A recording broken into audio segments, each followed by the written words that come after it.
Se o meu trabalho for bom, vende-se por si próprio? Questiona-se a Anitta pela enésima vez ao repensar a estratégia de marketing da sua marca pessoal. Longe vai o tempo da convicção inabalável na meritocracia e no marketing espontâneo, qual campanha de comunicação viral. Ao longo dos anos, o lado introvertido da Anitta foi tentado a agarrar-se à ideia de que bastaria ser uma excelente profissional e que o seu trabalho falaria por si. No entanto, a realidade revelou ser menos linear e entre o seu trabalho e a venda automática das suas capacidades e qualidades, encontrou todo um labirinto que ainda tem dificuldade em atravessar. E aí, pessoal? Alguém ainda acredita que não precisamos de fazer marketing e que o nosso trabalho fala por nós próprias? Olá, Constança, e olá, Eli. O que é que vocês me dizem sobre o tema? Era bom? Eu adoraria. Era, não era? Nós podíamos ficar fechadinhas na gruta? Exatamente. E as pessoas vinham todas ter connosco e propor-nos coisas, colaborações e bater-nos à parte de dizer quer comprar. Não, calma. Bater à porta e vir ter connosco. Não, isso não. Virtualmente. À porta virtual. Mandar uma mensagem, um e-mail. Muito bom. Bater à porta a sério, pá. Não. Abordar-nos assim na rua, pá, não.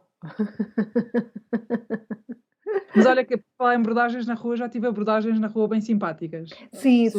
Eu também não me posso queixar, se bem que, pronto, eu não sou a Constança Cabral, nem o António Fagundes, nem, pronto, não. Sim, estou ao mesmo nível. Fisicamente estás longe dele, parece. Do António Fagundes. Olha, eu vou-te dizer, ele tem uma voz... Meu Deus! Se eu Mas tivesse... tu já o ouviste ao vivo? Não, mas vi muitas telenovelas com ele. Sim. Eu não ouço pai há 30 anos, quando via novelas em casa dos meus avós. Pronto, mas ele tinha uma voz bonita. Peludo. Aquele muito peludo, não, esse é... Tony Ramos. Sim. Era Tony Ramos. Como é que eu ainda sei isto, meu Deus? Mas bem, adiante. Eu acho que há aqui um ponto que, pelo menos eu demorei a fazer sentido dele, que é... Há uma frase que se usa muito, não é? Que é muito corrente, e a pergunta com que demos início ao episódio tem na subjacente, que é: produtos excelentes vendem-se por si próprios. E eu acho que há aqui uma interpretação errónea, porque, efetivamente, produtos excelentes, o que têm é que são entendidos, são percebidos,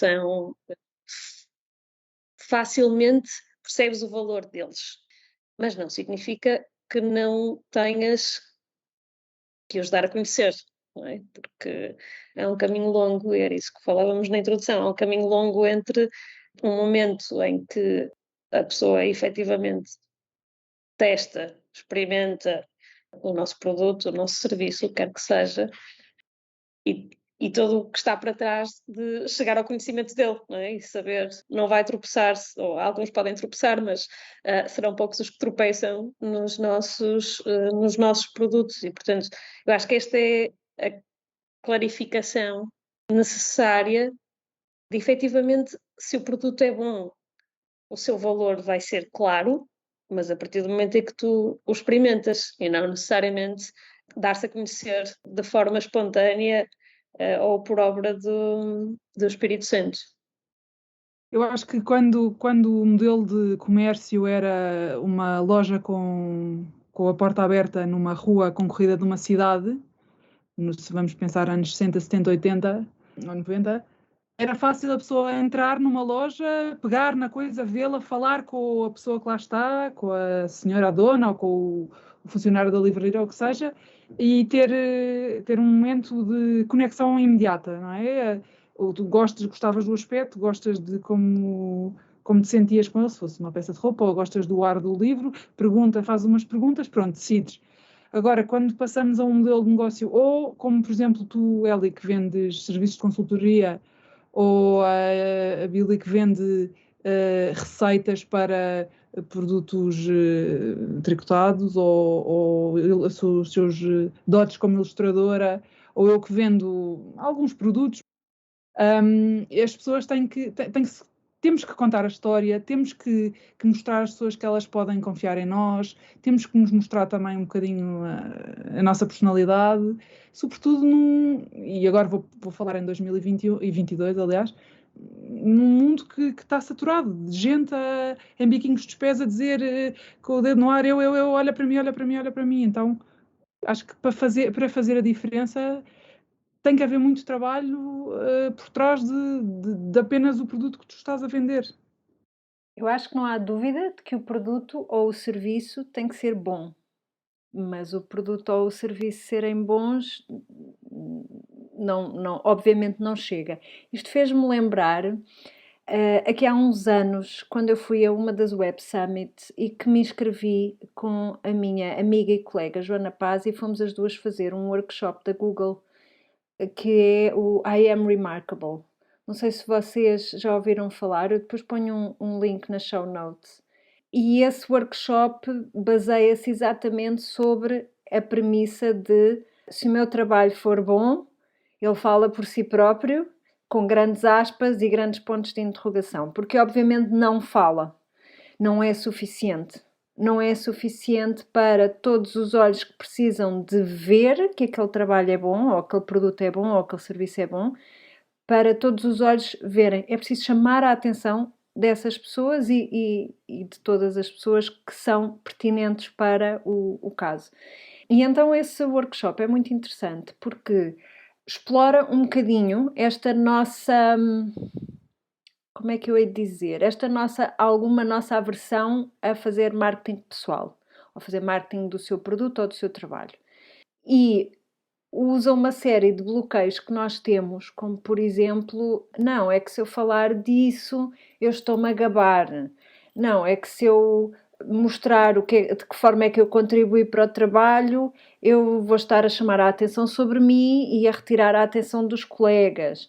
Portanto, há aqui uma série de preconceitos, na verdade, errados, e que eu acho que vêm muitas vezes servir-nos assim como uma justificação um bocadinho mal arranjada para a nossa pouca vontade, e por mim falo, a nossa pouca vontade de falar de que forma é que contribuímos positivamente para alguma coisa. E vem muito, talvez, de um condicionamento, não sei se judaico ou cristão, não sei se também está aqui uma questão de género que também é importante. A Constança acena vivamente com a cabeça. Eu acho que sim, que existe. Eu lembro-me muito bem, já falei aqui, de ouvir na minha adolescência que eu tinha traços de líder e isto ser uma coisa não muito positiva. Portanto, se a pessoa chamasse muito a atenção sobre si própria, era uma coisa negativa. Portanto, é preciso irmos desconstruir todas estas coisas com, eventualmente, workshops como estes do I Am Remarkable, que foram... elas contam lá no workshop como é que o projeto nasceu e, basicamente, acho que a Google tem umas horas que os trabalhadores podem alocar a projetos pessoais e elas juntaram-se para dar formação para precisamente este marketing de I Am Remarkable, de ensinar as mulheres a ultrapassar estes bloqueios de falar e digamos, puxar a brasa à sua sardinha, digamos, para, no fundo, para terem só aquilo que merecem, não é? Não é mais do que. E acho também que esta questão de se eu chamar a atenção para mim, estou a tirar a atenção dos outros, e tem duas vertentes. Uma é como se a atenção fosse limitada, e é por um lado, mas não tanto, não é? Acho que temos que virar aqui um chip e pensar um bocadinho numa ótica de abundância. E eu dizer que participei positivamente neste projeto não significa que os outros participaram negativamente. E por outro lado, também é preciso desconstruir a questão das críticas, não é? Portanto, quando nós dizemos eu participei desta forma, estamos-nos a expor, obviamente, a críticas. Mas não há problema, se criticado, não é o fim do mundo. Portanto, há isso. E há isso numa ótica em que nós não somos aquilo que fazemos, nem somos aquilo que vendemos. Portanto, há sempre essa necessidade de nós nos distanciarmos de uma forma emocional, não é? Ou retirarmos só o lado pessoal, emocional da equação e encararmos isto de uma forma racional. E o comentário da Constância eu acho que faz todo sentido na analogia que estava a fazer, porque nós, quando criamos um serviço ou quando criamos um produto, nós estamos numa ótica de acrescentar valor ou de criar valor e de proporcionar valor para um determinado segmento de pessoas, para um determinado grupo de pessoas que vão beneficiar daquilo que nós estamos a oferecer. E partindo daí, nós temos de criar essas montras, voltando à tua analogia da loja de porta aberta e da vitrine e de poderes contactar com o produto, nós temos de criar essas montras, como agora são maioritariamente, e principalmente se eu falo, por exemplo, da consultoria ou do trabalho de marketing, é virtual, não é? Eu tenho de criar essas montras de forma relevante e de forma eficiente, de modo a que essas pessoas para quem eu estou a criar um serviço ou para quem eu estou a criar um produto possam saber que existe e que o meu produto as vai ajudar e que acrescenta valor naquele sentido. E, portanto, eu tenho de criar essas montras, por um lado, e tenho de as colocar nos sítios de passagem virtual, neste caso, dessas pessoas a quem isso vai beneficiar. E, portanto, eu acho que essa analogia é perfeita, porque deixamos de ter os nossos serviços, não são necessariamente numa loja ou num sítio de passagem das pessoas, e, portanto, nós temos de assegurar que as pessoas contactam com eles. Lembro-me, o meu pai era advogado, mas agora trabalha em casa, mas durante anos tinha um escritório com a típica placa em latão, não é? Como os médicos também tinham, porque lá está, não era uma loja porta aberta, mas era ainda muito o esquema da passagem. Tu passas, olha um advogado, por acaso preciso de alguém que me ajude, não sei o quê. Tocavas à porta, quer dizer, é um modelo completamente ultrapassado. Portanto, precisamos de estratégias e o ponto, e realmente eu estava a ouvir falar, ela estava a pensar, realmente isto é tudo extremamente estratégico. Não pode ser uma coisa assim de género, pronto, vou aqui contar umas histórias. Não, tem que ser uma coisa pensada, idealmente. Mas eu acho que é exatamente como ela estava a dizer, as montras agora e as plaquinhas de latão agora são outras.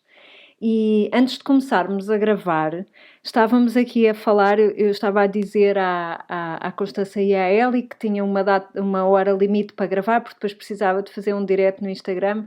E ouçam todo o meu entusiasmo a falar num direto no Instagram. E a Constância dizia, conta, então mas e porquê? E eu encolhi os ombros e disse, porque funcionam. E como é que eu vos posso dizer? Eu não adoro participar em diretos do Instagram, quanto mais promovê-los, e contudo eles funcionam. Portanto, hoje em dia há outras coisas que funcionam. E também acho que há uma coisa que é importante, é estratégico, sim, mas nós também podemos ir tentando e pode correr melhor ou pode correr pior. Portanto, cada passo que damos não é um casamento para toda a vida. Não me estou a casar com um plano de marketing. Eu vou experimentando. E lá está, por exemplo, a minha newsletter semanal também é uma experiência sempre. Eu tento encontrar uma maneira que para mim funciona de comunicar com as pessoas, que é escrever uma carta aos amigos e tentar lá, por um lado, dar mais ideia do que é que acontece nos bastidores e depois também dizer só simplesmente isto está a acontecer, isto está a acontecer e isto está a acontecer. E o direto vai ser também um bocadinho assim. Funciona porque, por alguma razão, as pessoas adoram o Instagram. À hora do almoço, há sempre alguém que está a ver o Instagram ou a comer sopa ou o que é que seja e aparece uma notificação, a Billy está a fazer um direto, vá dizer olá. Pronto, e às vezes as pessoas aparecem, dizem olá, deixam umas mensagens, não sei o quê, portanto acaba por chegar a muitas pessoas. E eu acho que tu, Constança, também tens novidades para nos contar ao nível de Instagram e de tentar, não é? Sim. Mas antes disso eu queria te fazer uma pergunta por direto, porque eu acho que sobre os diretos, porque acho que também poderá ser o meu próximo passo.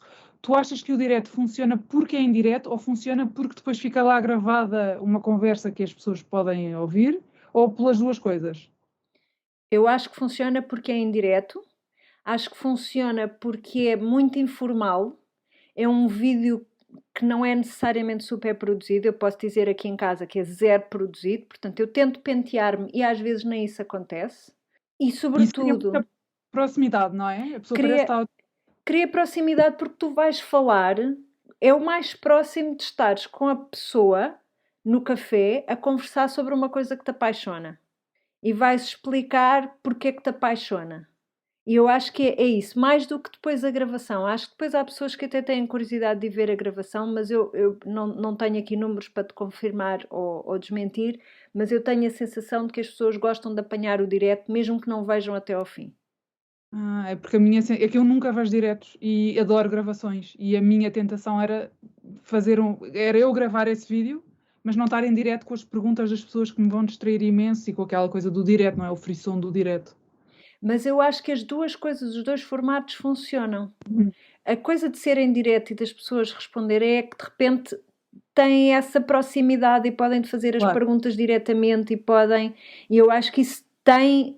O vídeo gravado também é bom, não é? Porque podes pôr um vídeo um bocadinho mais cuidado depois no teu perfil, mas acho que o vídeo em direto tem esta vantagem de ser imediato, está a acontecer naquele momento e as pessoas podem te fazer perguntas e não há problema se tu estiveres a ver, ai, espera lá, está aqui não sei quem que me pergunta não sei quê, um bocado a pensar alto. E acaba por ser uma coisa muito, muito espontânea e eu acho que a espontaneidade ganha muitos pontos. Sim, eu estou agora a pensar, por acaso já fiz um direto, mas foi tipo entrevista. Foi a Cuca Pinto de Abreu, aquela organizadora que me fez.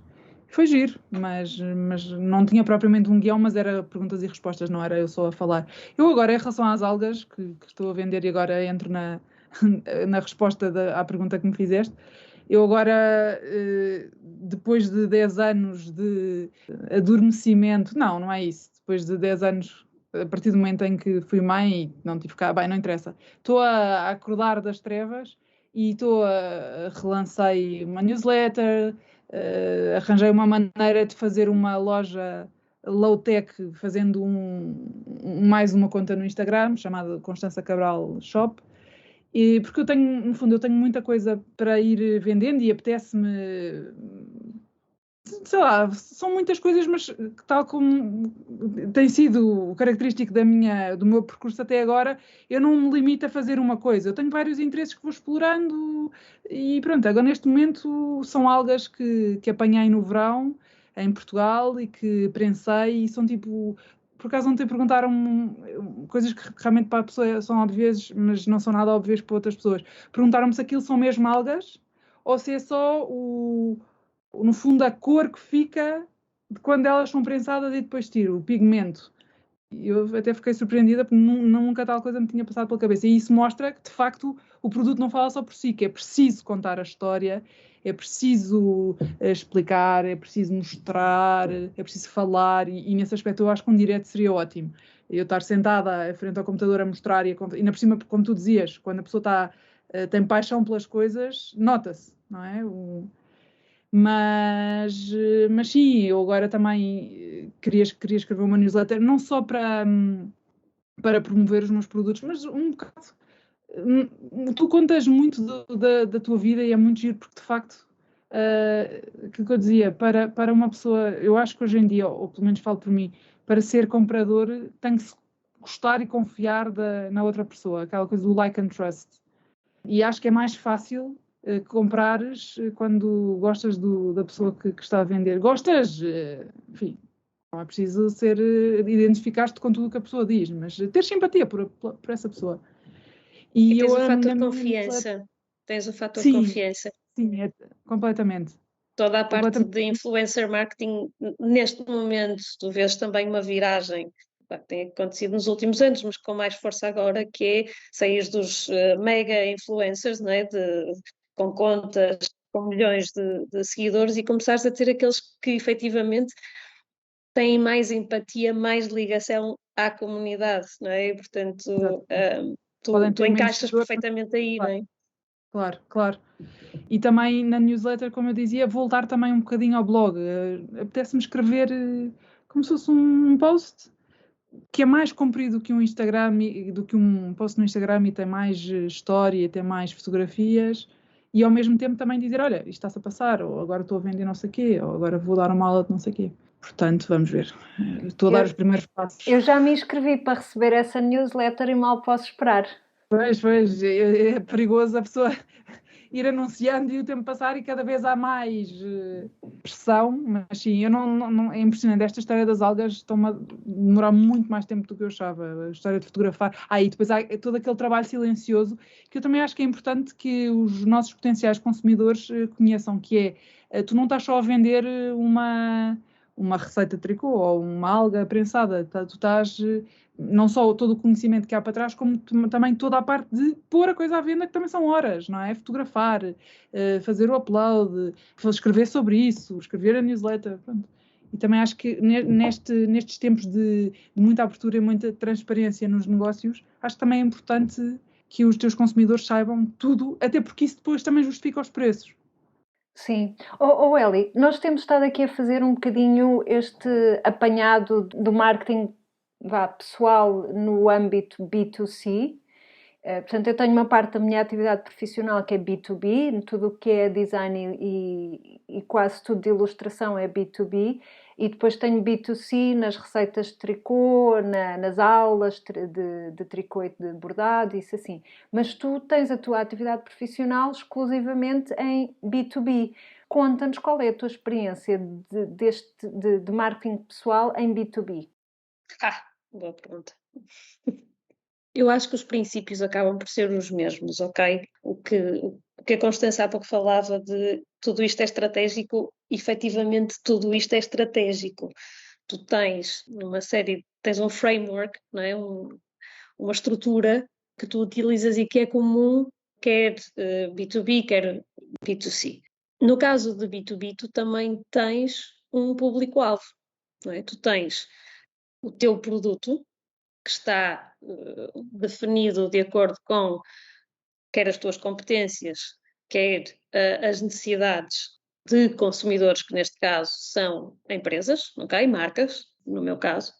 E o que tu tens de fazer é assegurar que, primeiro, tens essa proposta de valor clara. Os meus serviços são de estratégia de marca, que inclui segmentação de público-alvo, que inclui posicionamento, que inclui com a proposta de valor, que inclui identidade visual, território de marca, estratégia de comunicação, plano de marketing, quer que seja. Eu acabo só por diferenciar os canais ou os meios através dos quais depois vou dar a conhecer este produto, este serviço. E, portanto, em vez de ser através do Instagram ou do Facebook, acabo por ter também de ter o meu site, porque tenho um portfólio de clientes com que trabalho, utilizo o LinkedIn porque é a plataforma onde eu vou chegar aos meus clientes que não são consumidor final, aos fóruns ou às associações onde estão os empresários, as marcas, e portanto o que eu acho que é a grande diferença acaba por ser isto, onde é que tu colocas as tuas montras, quais são as tuas montras e a linguagem que tu usas, mas acaba por ser os mesmos tipos de princípios, porque estás a falar de fazer chegar uma mensagem a um consumidor, que neste caso depois tem necessidades de um serviço em vez de um produto final. Mas é isso, essencialmente, ok? Portanto, eu sigo muito a esta estrutura e de assegurar que depois utilizo as ferramentas certas, porque se vou chegar a um fórum onde sei que vai estar a empresa X ou a marca Y, vou ter de ter preparado um discurso para que seja relevante aquilo que eu faço com aplicação à marca ou ao negócio, ou que dou a conhecer no entorno onde há essa receptividade, não é? Portanto, aquilo que falava há bocado é criar as montras, mas depois assegurar que elas estão nos sítios onde há maior receptividade por parte da pessoa que está a passear, não é? Mal comparado, o teu LinkedIn seria mais ou menos, mal comparado, atenção, seria mais ou menos como o Instagram é para mim e para a Constança. Sim. Ok. Sim, Como é que não só tu... como montra, o LinkedIn não é uma ferramenta só de visibilidade, é uma ferramenta que está convencionada para tu fazeres contactos profissionais.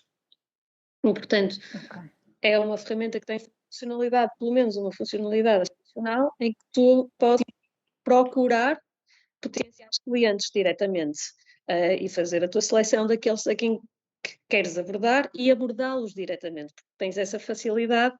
Podes ser ignorado, não é?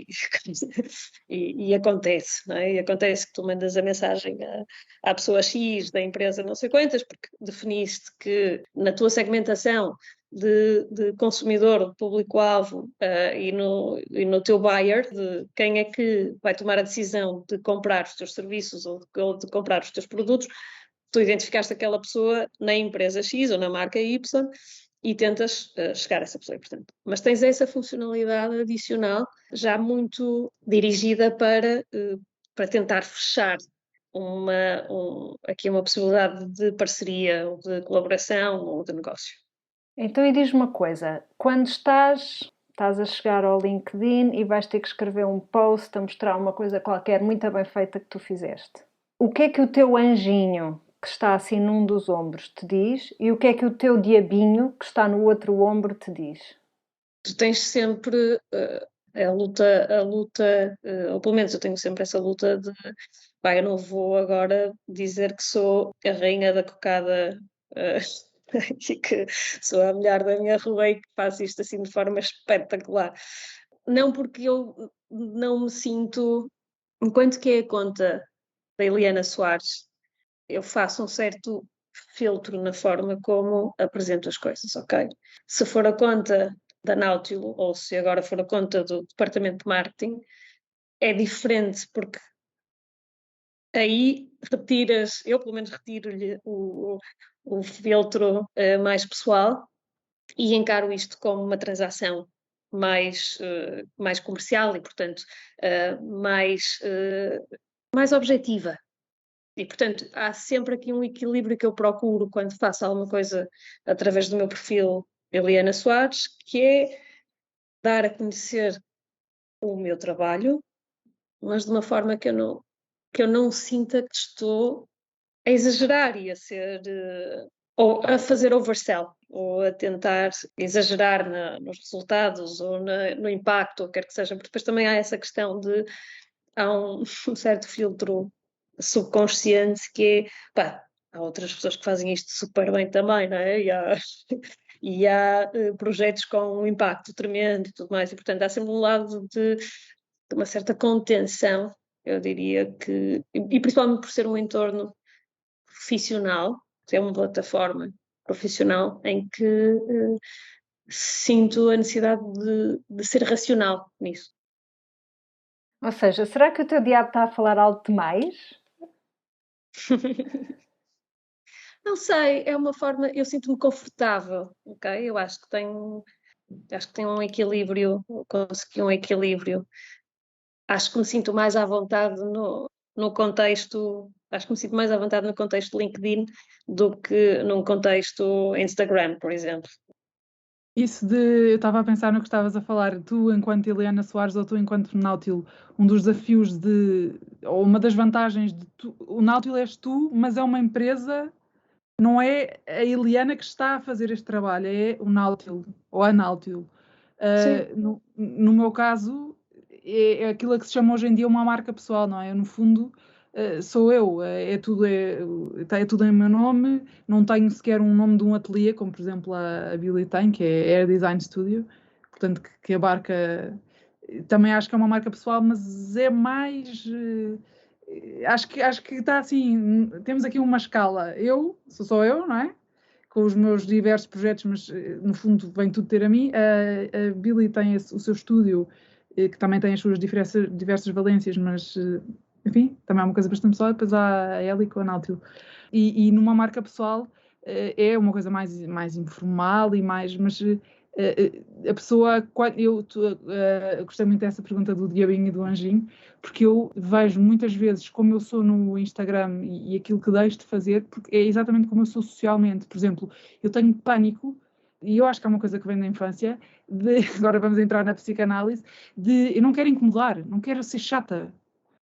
Não quero, por exemplo, se me interrompem, eu nunca continuo a conversa, porque acho que as pessoas interromperam que não têm interesse, portanto, calmo. E no Instagram também não quero ser a pessoa, pronto, lá está ela outra vez agora com as algas, sempre a falar nas algas, sempre a falar nas algas, quando estou a falar nisto há 3 dias, mas não quero ser aquela pessoa chata, aquela pessoa que eles cá em Espanha dizem, aquela pessoa pesada, não é? Portanto, não havendo este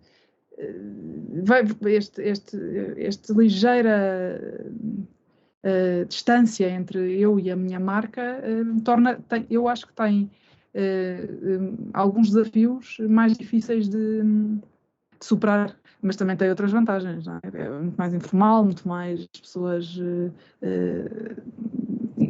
ou gostam de mim ou não gostam ou simpatizam ou não simpatizam, enfim. Mas tu sabes que a percepção que tu tens, imagina, falaste 3 dias sobre as algas e estás a ser chata, não corresponde à percepção que a pessoa que está deste lado tem. Então, ainda no outro dia tu me estavas a dizer: não, Billy, tu és consistente, tu falas da tua newsletter praticamente todas as semanas. E eu penso, agora eu vou-te dizer o que é que eu penso. Eu só me lembro, à quinta-feira, que é o dia em que eu escrevo a newsletter para enviar, só à quinta-feira é que eu me lembro de pôr o link e de partilhar o link nas stories, porque é o dia em que eu estou a fazer. E penso assim, eu praticamente não ponho stories, ou não ponho assim grande coisa, e quando ponho parece que estou sempre a falar da newsletter. Portanto, eu também não quero ser chata, mas a verdade é que depois também ninguém... Na verdade, poucas pessoas veem as stories, portanto também não é por aí. E aquilo que tu vias como consistência, eu via, é a única coisa que eu faço e é sempre no dia, porque é quando me lembro.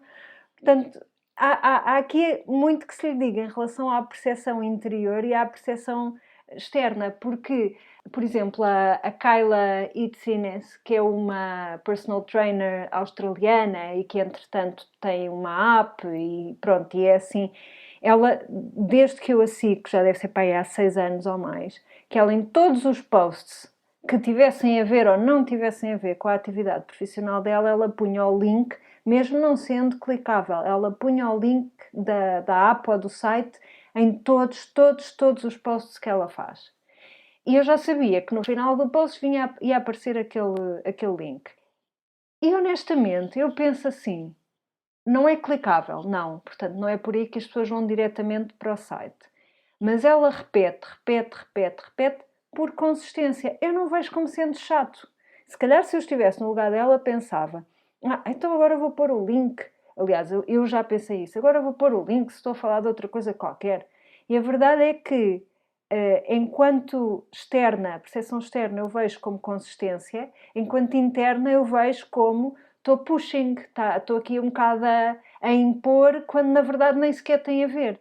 Portanto, é incrível a quantidade de bloqueios nossos que nós próprias criamos sozinhas e que nem sequer correspondem à percepção externa que nós temos de outras pessoas que fazem a mesma coisa. Sim Mas e olha não, mais ou menos. Desculpa, Eli, fala. Não. Porque eu ia dizer, porque eu sinto isso do ponto de vista de marca e tendo uma visão mais externa, mais objetiva do trabalho que as marcas fazem, eu acho que as marcas mudam de identidade e têm uma necessidade de novidades que é muito mais quase por pressão interna do que por pressão externa, porque há um viver tão intenso do que é a marca e do universo, do território da marca e das iniciativas e dos projetos, e que eu comecei a notar isso. Tu vês marcas a mudarem de logo e a mudarem de identidade visual e a trazerem ideias diferentes de campanhas, que eu acho que tem muito mais a ver com quase um cansaço interno do que propriamente com a percepção do consumidor e do público-alvo. Eu volto sempre aos exemplos que para mim são mais carismáticos, mas se tu vires uma Nike, se tu vires a Mastercard, por exemplo, se tu vires uma Apple, tu vês uma consistência, a Chanel, não é? Tu vês uma consistência ao longo dos anos, quase um porto seguro da marca, que se torna intemporal, não é? Uma marca, é o que nós chamamos de uma marca clássica, e que tem o seu peso e tem a sua herança e tem a sua reputação, mas muito também devido a essa consistência. Eu acho que esse ponto da Billie também não é só do ponto de vista de marca pessoal. Eu tenho sentido isso muito nas marcas, e há quase uma... Epá, não, já não mudamos o logo ou a imagem ou não sei o quê há 2 anos. Que horror, temos de fazer alguma coisa porque o consumidor deve estar cansado. Pá, não. Não está. Claramente não está. Eu acho que isso mostra alguma insegurança de parte das marcas, enquanto as outras que tu enumeraste são marcas em que eu pensei, estes tipos estão seguros. Uma marca que está sempre a mudar é porque a mim dá-me a ideia que não sabem bem quem são, ou não sei, que ainda não se encontraram eles próprios. Em relação ao que tu estavas a dizer, Billie, eu percebo o que dizes, mas também te digo que isso tem a ver com o facto de eu me identificar muito com uma visão europeia de tudo. E, por exemplo, há americanas que eu não aguento a maneira delas fazerem marketing, mesmo quando são marcas pessoais. Se acho-as ultra pushy, para usar exatamente a palavra que usaste, e cansa-me. Isso dela assinar todas as comunicações com isso, não me incomoda. Porque acho que, no fundo, esta mulher leva-se a sério, não é? Que é uma coisa que eu cheguei à conclusão que não me levo, e por isso é que não me dou prioridade em montes de coisas. Mas pronto, isso também é outra conversa. Mas acho que há aqui um meio termo um ponto de equilíbrio muito difícil de atingir, que é continuares a ser uma pessoa, pelo menos para mim, enquanto europeia. Os americanos estão muito mais habituados que gritem com eles e que estejam sempre com aqueles outdoors gigantes e coisas luminosas, portanto, isso também, se calhar, tem maior tolerância para isso nas redes sociais. Há pessoas que deixo de seguir porque já não aguento. Estão sempre a falar sobre a mesma coisa, estão sempre a vender, estão sempre a promover, percebes? E, por outro lado, também não acho que as pessoas tenham que ser mosquinhas mortas, e acho que as pessoas todas têm que sobreviver e têm direito a, se têm o trabalho bem feito, mostrar e ter orgulho nele e tudo. Mas acho um equilíbrio muito difícil de... E claro que vais sempre ofender alguém, não é? Se não ofenderes ninguém é porque aquela história do és baunilha, e baunilha, se queres que toda a gente goste de ti, mas no fundo nunca vais criar um impacto, porque és bland, és blá.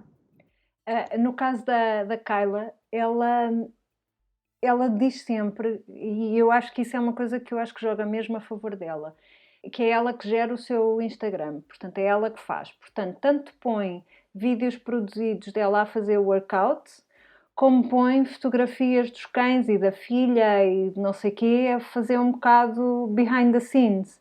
E tanto põe, lá está, os tais vídeos produzidos, como porque é que eu detesto fazer workouts na praia, e então tem a areia na cara e o vento na cara e não sei o quê.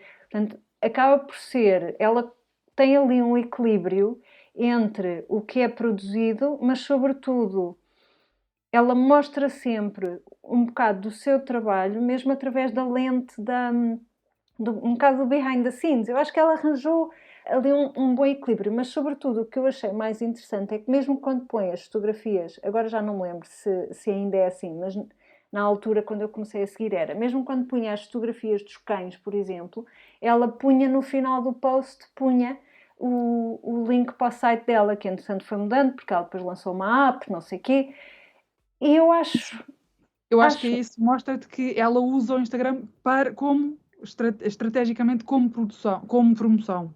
Sim. Nunca como, pronto. Pronto. E tu sabes que ela está ali porque estará sempre a promover. Eu não estou a dizer que isto é mau, mas são maneiras diferentes de usar o Instagram. Sim, ela está presente. Mesmo o facto de ela mostrar os cães é para mostrar que é humana. O facto de ela estar não é? Os bastidores é para mostrar que ela é uma pessoa. Mas na verdade também é a minha motivação, não é? Claro. E não estou a dizer que é mau. Que é mau, mas pois. Que é estratégico e que tu, no fundo, lembras-te sempre. Sim, ela mostra-te sempre, atenção, eu estou aqui porque te quero vender isto. E não é mau estar a querer vender, não é? Nós, que lá está com o nosso peso judaico-cristão e de mulher e tudo, achamos, não posso estar aqui a promover. Não é mau. Mas eu nunca vou estar completamente descontraída com ela porque sei, aquilo mostra-me sempre que ela está ali para me vender alguma coisa. Percebes? No fundo, ela leva-se a sério, é uma questão de sobrevivência. Eu não estou a valorar minimamente, negativamente, mas pronto. No fundo, tens que pensar, tu usas o Instagram para quê? É para te promover? É porque eu estou ainda um bocado no limbo, mas lá está, isto é porque nunca me levei a sério.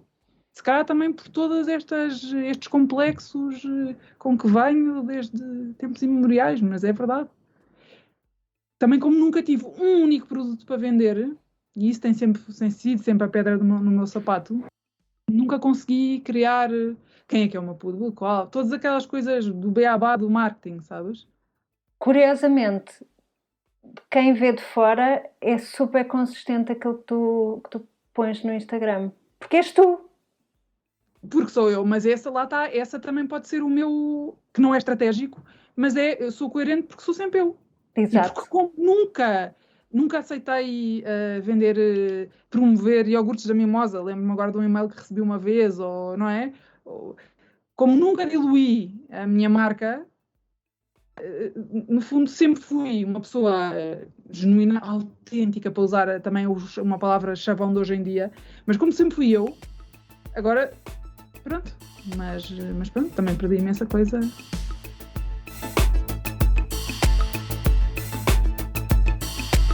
Deixa-me só dizer que eu, de toda esta conversa, e que acho que foi uma conversa ultra útil, pelo menos para mim foi, fiquei com aquelas frases, perguntas que a Ellie fez, no fundo para resumir, isto é: quais são as tuas montras e onde estão as tuas montras? E isto realmente a mim faz-me refletir, e acho que é uma boa frase também para os nossos ouvintes pensarem. Também queria deixar aqui o anjinho e o diabinho. Vocês não se esqueçam que aquilo que o diabinho vos diz não é necessariamente aquilo que o público vos diria.